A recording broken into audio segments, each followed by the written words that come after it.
ल आजको चाहिँ यस्तो छ है कुकिङमा तपाईँको चिकन पकाउँदैछु है चिकन पकाउँदैछु म चाहिँ अहिले सिक्किमको जोरथाङमा छु यस्तो छ किचन चाहिँ है हामीलाई कम्पनीले बस्नुभएको चाहिँ तपाईँको फ्रिज छ हेर्नु छ हो यस्तो छ हो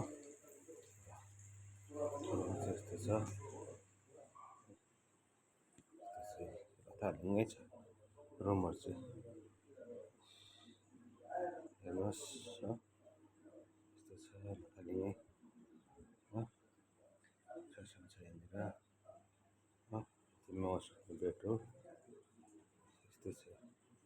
माछा हेर्नुहोस् माछा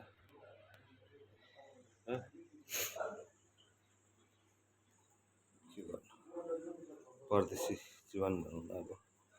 दार्जिलिङबाट आएर घरबाट आएर यस्तो छ बुढीको याद आइरहेको छ मेरो बुढीको याद आइरहेको छ जो दिल्लीमा हुनुहुन्छ मदेखि अलिक नाराज हुनुहुन्छ त्यसको लागि म माफी चाहन्छु मैले मबाट गल्तीहरू भयो होला क्षमा गरिदिनुहोस् माफी गरिदिनुहोस् है मैले अन्जानमा गल्तीहरू गरेँ होला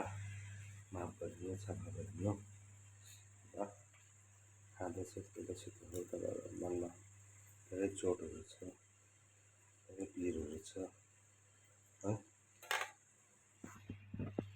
तल छ मैले चलाउने गाडी चाहिँ तल छ यस्तो छ ल बडी प्लिज सेभेन फोन चाहिँ खोल्दो त ब्लग चाहिँ खोल्दो त फेसबुक नखोल्नु हाम्रो ब्लग चाहिँ खोल्दैन प्लिज प्लिज म